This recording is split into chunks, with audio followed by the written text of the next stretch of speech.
What's up, everybody? We're back.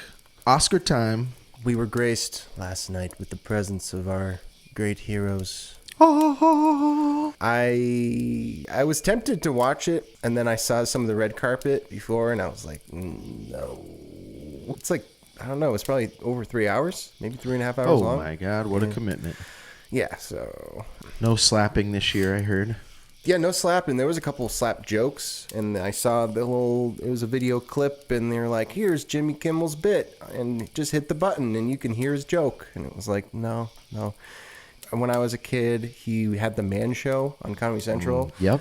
And it was a comedy show, I guess. I just remember girls jumping on tambourines, trampolines, and like, for like a 12, 13-year-old boy, though, it was kind of exciting. Yeah. You know, he's all grown up now, and he's got a big talk show. I don't know what's appealing about him. He's never made me laugh.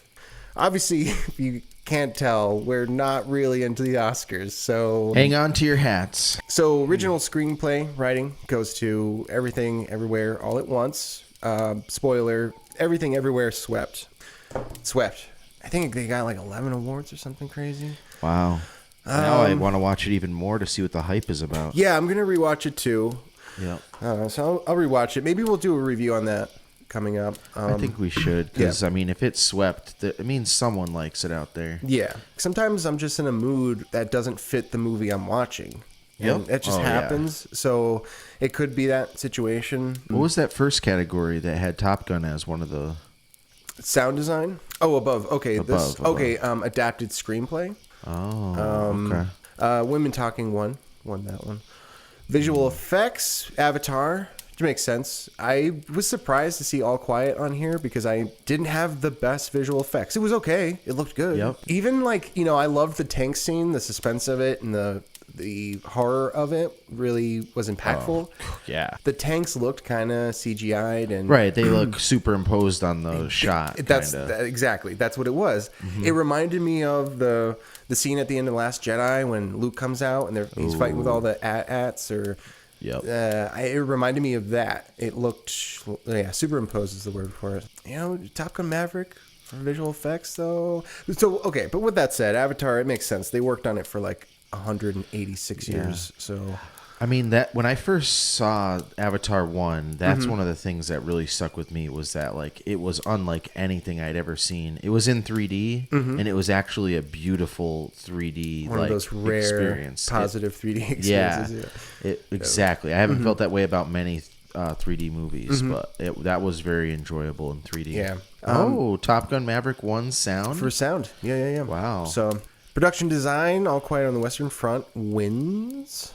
Well, I don't know. I've been meaning to see Babylon. I don't really have much to say about this. It's just kind of like, really? Like, Batman production design?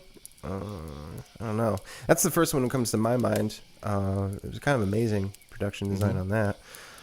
Best Picture, here we go. So, our nominees are Everything Everywhere, obviously. All Quiet on the Western Front, Avatar, Banshees of Inisherin, Elvis, Fabelmans, Tar, Top Gun, Triangle of Sadness, and Women Talking.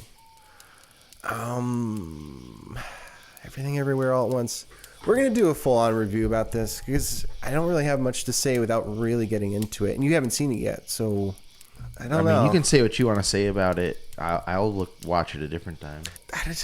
Best Picture is a big deal. It's a super big deal. Yeah, for sure. They're going into a time capsule, essentially. So. I mean, for me, there's a big one missing from any of these categories, which was The Northman.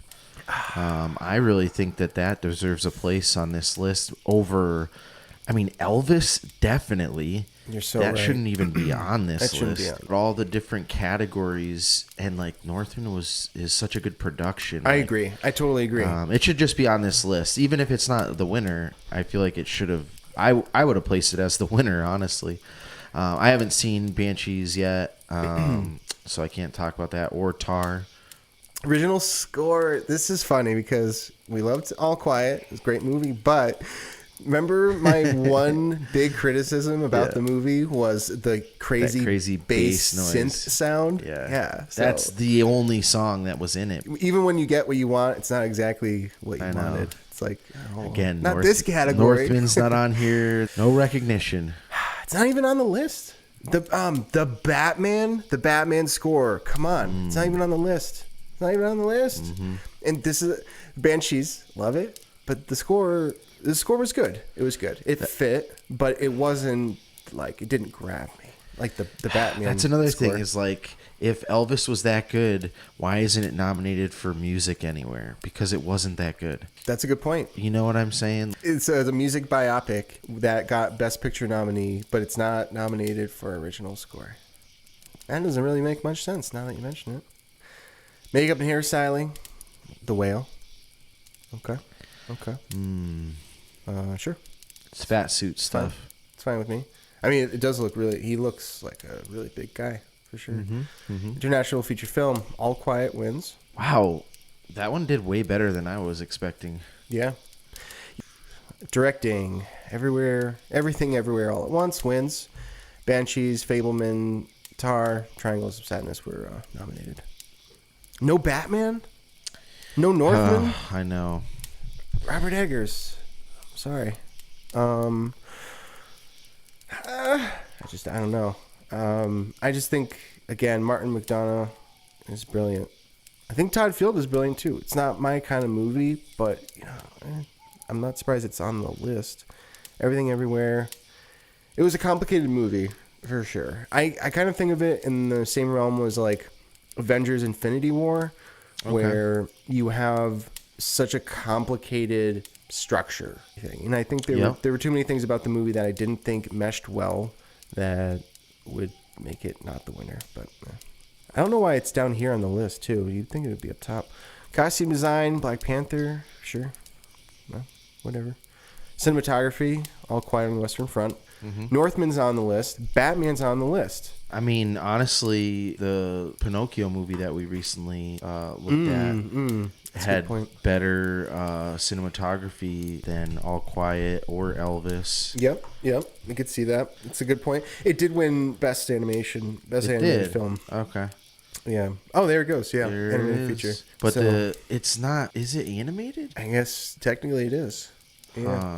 I thought that would have been animation. Yeah, interesting. But you're right though. Just have cinematography is obviously involved in that too. Yeah. I mean, there's the perspectives and stuff they were doing with the dolls and the stages and stuff that they built was really fascinating. Yep. Agreed. Puss in Boots was good. I liked that movie. It was kind of fun. I saw it with your kids. It was fun. It's the best Shrek movie since Shrek. Turning Red was weird. Not engaging for me, and I was just like, I don't know. Yeah. I asked my girls what they thought of it, and they were just like, like they didn't care. Right. It wasn't just you. No. Yeah. Actress in a supporting role, Jamie Lee Curtis. Wow. Carrie Condon was brilliant in Banshees. And she had far less. I mean, by far less, I mean somewhere between a half to 2/3 of the screen time that Jamie Lee Curtis had in her film. But like all of her reactions and all of her deliveries, which is so perfect. And Jamie Lee Curtis, it was kind of a comedic role. Maybe I underestimate the difficulty in that. I don't know. I don't know. Actress in a leading role, Michelle Yeoh. Everything Everywhere. She was awesome. I have no qualms with that. I like her. She's from Crouching Tiger, right? Yeah. Yeah, I like her. That was an awesome role, and she nailed it. I also thought I was going to look this up before, Hao Kwan. Keihu Kwang? Yeah, that's the indie guy. It's the Temple of Doom boy. Nice. And he's awesome. I do think the two of them in that movie are awesome. They're great. Cool. Brandon Gleeson was brilliant. I loved him in Banshees. Super Barry Keoghan, who's from like Eternals. He's been in a number of things. You'd recognize him. He was really great in Banshees too. Okay. Actor in a leading role, Brendan Fraser, The Whale. Ooh. He got it. I think so. This is like what, the first good movie since The Mummy that he was in? he got blacklisted.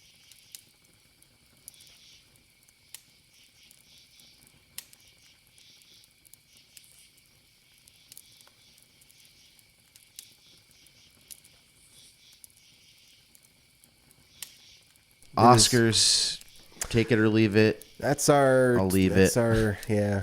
That's our take on it. Did you still want to talk about Andor? Listen, this is what I want to say about Andor. I'm going to be quick on this, but we'll put it in the thumbnail. Woo woo. So Andor, I'm like 4 or 5 episodes into this show, and nothing has made me hate it. Like, I was only like an episode into Obi-Wan, and I hated it. An episode and a half, I couldn't even watch it anymore. But Andor hasn't been like that. So that's my best like positive feedback about it. I will say that in 5 episodes, there's not one thing, one action sequence, one unique like personality trait of a character or acting that stood out. There's nothing that I would say that is memorable about this first 4 or 5 episodes. So I'm hoping, Harsh. there's a lot of character development, but it feels slow. It doesn't feel like it necessarily needs to take this long. So I'm just hoping that something will start to happen. Right. But so far, it's underwhelming.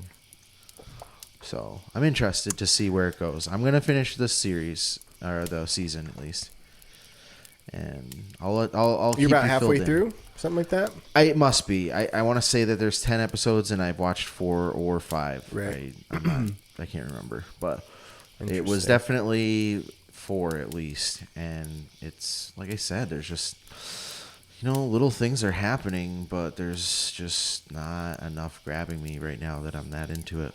Right.